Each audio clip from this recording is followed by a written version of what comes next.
So I came across a Elden Ring iceberg the other day that also included the DLC, which was super cool, and it had a lot of good theories in it, facts and lesser known facts, just like the standard iceberg stuff. And yeah, I've been struggling with just like what content I wanted to make. So this is something I enjoy. So I just thought, you know what, why not just go for it and make content I enjoy, and hopefully you guys find it authentic and you can enjoy it also.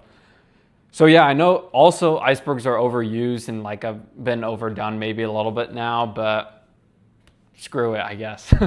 So yeah, let's just get straight into it. For those who don't know what icebergs are, it's like the tip of the iceberg is like pretty well-known facts. Like if you've played a game or watched a movie or whatever, you most likely know. And then the deeper you go into like the water, maybe the theories get a little more crazy and like facts are lesser known. But yeah, it's usually a lot of speculation by then. So anyways, let's just start it off with the tip of the iceberg, or in this case, the tip of the Erd tree.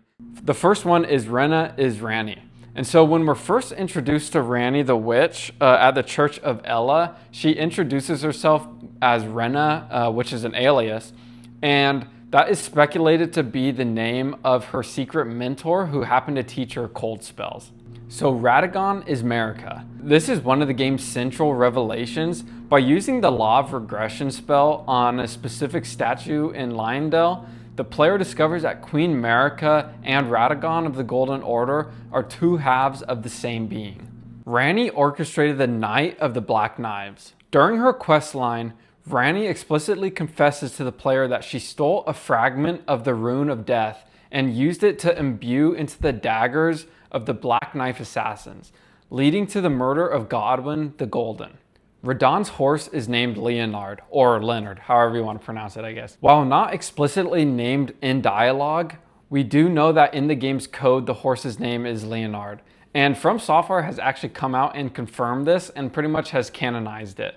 And this is the part that I actually did not know, is that Radagon actually learned gravity magic just so he could keep riding his beloved scrawny horse because he loved it so much, despite his massive size. Miquella is Saint Trina. This was actually long suspected by fans, but wasn't officially confirmed until the Shadow of the Erd Tree DLC, that Saint Trina was actually the discarded other half or alter ego of Miquella, representing his love and sleep-inducing power. Marika is from the Shaman village. The DLC also reveals Marika's tragic past. She was born in the Shaman village in the Land of the Shadow, where her people were persecuted. Hornsent jar practice. This refers to the horrifying process where the Hornsent people stuffed shamans into jars along with other flesh and meat so that they would create saints. This trauma later likely fueled Marika's crusade against them. Miquella tricked Mohg. It was revealed that Miquella used his supernatural ability to compel affection to charm Mohg, Lord of Blood. This was a calculated move by Miquella so that he could use Mohg's body as a vessel for a promised consort. Gaius is an Albinauric.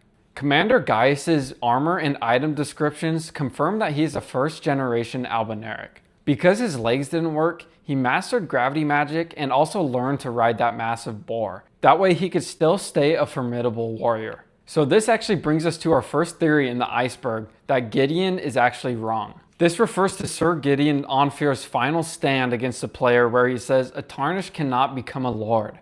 And like the player literally proves him wrong by beating the game and becoming a lord.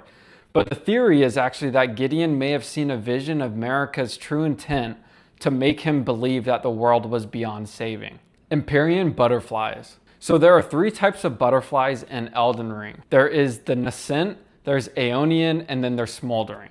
So the theory is that each butterfly represents a child of Marika and Radagon. Nascent is for Miquella, Aeonian is for Millennia, and the smoldering is for Melina or Mesmer. Placidusax had 5 heads. If you look closely at the Dragon Lord Placidusax's model, you can see that he has 3 stumps, like 3 necks, and then 2 heads still, meaning that like 3 of his heads were most likely cut off, and he originally had 5, but now he only has 2. Shabriri grapes are eyeballs. During Hyda's quest, it is confirmed that Shabriri grapes are actually eyeballs from people who have been affected by the frenzied flame. Godfroy. Godfroy the Grafted is an actual boss found in the Golden Lineage Everjail. He is a relative of Godric who also practiced the art of grafting and was captured long ago during the siege of Leyndell. This brings us to the end of the tip of the iceberg, so let's go down a little further to level 2. Melina is Mesmer's sister. The Shadow of the Erdtree DLC confirms this through item descriptions for Mesmer's kindling, which notes that Mesmer also had a younger sister who had also bore a vision of the fire. Godskins have serpentine features. This theory suggests a biological link between the Godskin apostles and the god-devouring serpent, citing the apostles' ability to stretch and the noble's tail-like attacks. Melina is the Gloam-Eyed Queen. A long-standing theory is that Melina is in fact the Gloam-Eyed Queen. Evidence includes her dusk eye, which is revealed in the Frenzied Flame ending, and her ability to wield the power of Destined Death. And for those who don't know, power of the Destined Death is just like if you kill someone, they actually stay dead and they can't come back. Latin Bat Song. The chanting winged dames sing a song titled O Locus Ill. Community translations of the Latin lyrics reveal a mournful lament about their loss of beauty and the arrival of the Golden Order. Jellyfish spirits are dead children. This theory stems from the Aurelia and Arelette questline, where their dialogue suggests that they died young and they made a pact together to see the stars. Finlay saved Millennia. The Cleanrot Knight Finlay Spirit Ash confirms that after Millennia bloomed in Caelid, she was unconscious and Finlay came and picked her up and carried her all the way across the lands between, bringing her to the Haligtree while fighting off all pursuers. The Erdtree is a parasite. This is actually a pretty well-known theory that the Erdtree and the Elden Beast are actually parasites sent by the Greater Will to hijack the natural life cycle of the world, feeding on the souls of the dead. Loretta is an Albinauric. While she was a protector of Albinaurics, many theorize that she was an Albinauric herself because she was never seen leaving the back of her horse, and this is a common trait for first-generation Albinaurics whose legs have failed them. Numen are from outer space. This theory comes from Numen being described as from another world and also being descendants of the star-worshipping Nox. Many believe that they are extraterrestrial travelers rather than being from the lands between themselves. Celavis's basement. Found near Ranni's Rise, this hidden chamber contains puppets of several NPCs, proving that Preceptor Celavis uses a specialized draft to turn living beings into his mindless servants. The Abyssal Woods used to be a nice place. Based on the presence of ruined manors and civilized architecture, it is theorized that this region was once a standard part of the Land of the Shadow before it was consumed by the madness of the Frenzied Flame. Estelle destroyed the nameless Eternal City. The remembrance of the Natural Born confirms that Estelle, a starborn beast, fell from the sky and leveled an eternal city, stealing away their artificial sky as punishment. Ranni's real body. At the summit of the Divine Tower at Liurnia, players discover a charred original Empyrean body of Ranni. This confirms she committed ritual suicide to kill her flesh while Godwyn's soul was slain. This completes level 2, now on to level 3. Well, anyways, you might notice I'm in a different shirt now. I realized yesterday that these videos are super hard to make and it took me like hours and hours just to do the first 2 parts. So anyways, just a new day, same content. Let's get into level 3. Marika orchestrated the Night of the Black Knives. A major theory suggesting that Queen Marika actually conspired with Ranni to kill Godwyn and shatter the Golden Order, despite Ranni officially taking all the credit for it. Here's what actually backs up this theory. The Black Knife assassins are Numen, with close ties to Queen Marika, suggesting that they were her personal agents. Killing Godwyn was also the first death of a demigod, a calculated sacrifice intended to break the logic of the Golden Order, so that Queen Marika could shatter the Elden Ring. Also, Maliketh's lore states that he was betrayed by Marika in some way, implying that she assisted in the theft of the Rune of Death, which he was sworn to protect. The Erdtree is a mushroom. A biological theory that the Erdtree functions more like a fungal parasite or a colony, spreading through mycelium-like root structures to absorb life. Jar Village mirrors Shaman Village. Following the DLC, it confirmed that Jarburg, a place for the good jars, acts as a peaceful but tragic mirror to the original Shaman Village where Marika's people were jarred against their will. Great Tree before the Erdtree. A theory based on item descriptions mentioning a great tree, very different from the Erdtree like it's distinct, suggesting that a natural world tree existed before the Elden Beast arrived and transformed it into the Erd Tree. In a way, this ties into the parasite theory that the Elden Beast came down and hijacked the Great Tree and turned it into the Erd Tree. Patches is in love with Tanith. A theory based on Patch's in-game quest where he braves the Shaded Castle to bring Tanith, the dancer's castanets, in a desperate attempt to help her move on from her past life. The Erd Tree feeds on dead people. This is the core of the Erd Tree burial. The catacombs are built around the tree's roots specifically so that the dead can be absorbed and recycled back into the system.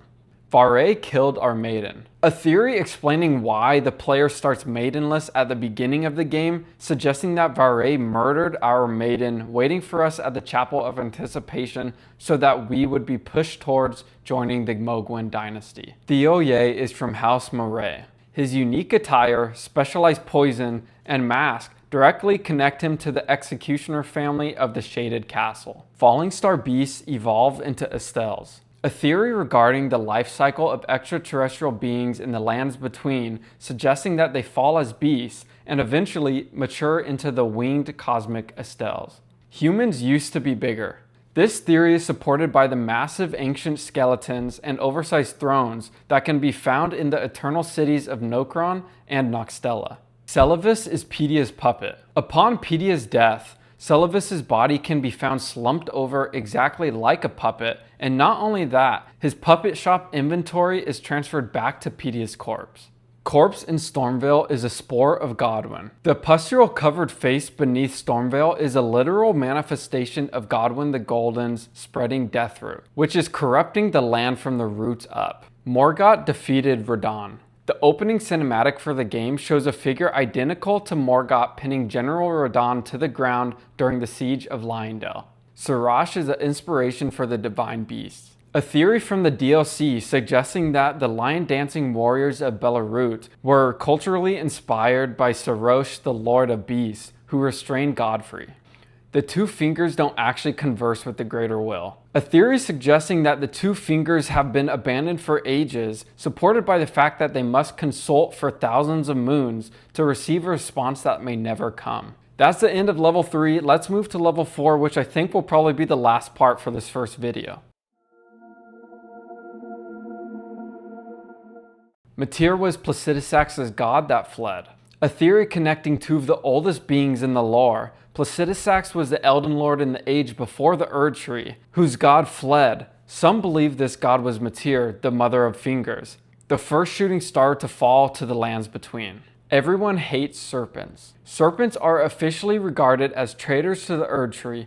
This is reflected in the duelist armor descriptions, which explain that the snake is the object of disdain because of its association with blasphemy. House Moraeus are the Gestapos of the land between, a metaphor describing House Moraeus, the hereditary executioners of the Shaded Castle. They were tasked by the Golden Order with hunting down and executing those who deemed unworthy or heretical. Five fingers split into 2 and 3. A popular theory suggesting that 2 fingers order and 3 fingers chaos were originally a single 5-fingered hand, representing a unified cosmic balance before a primordial schism happened. Farum Azula was on Jagged Peak. This theory suggests that the floating city Farum Azula was originally atop Jagged Peak before a celestial impact or the shattering happened, sending it into the sky. Nox wounded Metyr with Fingerslayer Blade. A theory linking the Nox hidden treasure Fingerslayer Blade to the physical wound seen on Metyr. It suggests the Nox used the blade to sever Metyr's connection to the Greater Will. Astrologer and Fire Giant Alliance. The Sword of Night and Flame confirms that the early astrologers who lived on mountaintops were neighbors and allies with the Fire Giants, sharing knowledge of the stars and the primordial flame. Formless Mother is Bloodstar. A theory that the Blood Star, discovered by the blinded guilty, is actually the same outer god as the Formless Mother, worshipped by Mohg.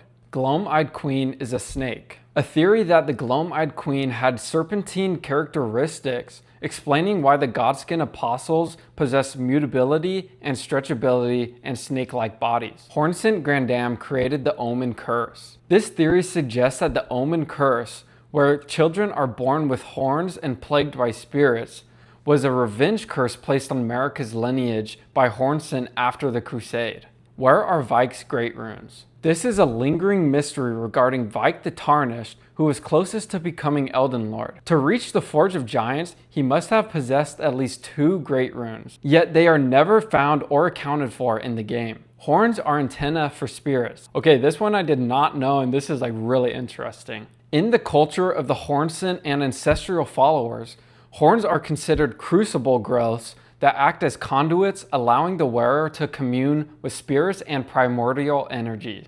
Nanea is Shabriri, a DLC-based theory suggesting that Nanea, the woman who tended to Midra, is either an incarnation of Shabriri or played a near identical role in ushering in the Flame of Frenzy. This brings us to the end of part 1 of the Elden Ring iceberg. I will be doing other parts, but if you stay to the end, like, you're an absolute trooper. This has been a super hard video for me to make, and I'm trying to make it seem natural while still looking at some of the information just because it's impossible to memorize it all. And then I also would love to do like a BioShock video, and also like a Night Rain video, maybe a Bloodborne video. Anyways, I have other ideas for this, and I just want to make these so I could get better at talking. And yeah, I will get better as I make more of these. But anyways, if you stay to the end, I like really appreciate it. And again, sorry if it was really rough. And if I need to go back into more context for some of these, let me know in the comments, because then I could prepare better for the next video and maybe give some more information, because I feel like some of the information just like wasn't enough. Anyways, I'll see you through editing, and yeah, I appreciate you watching. Peace.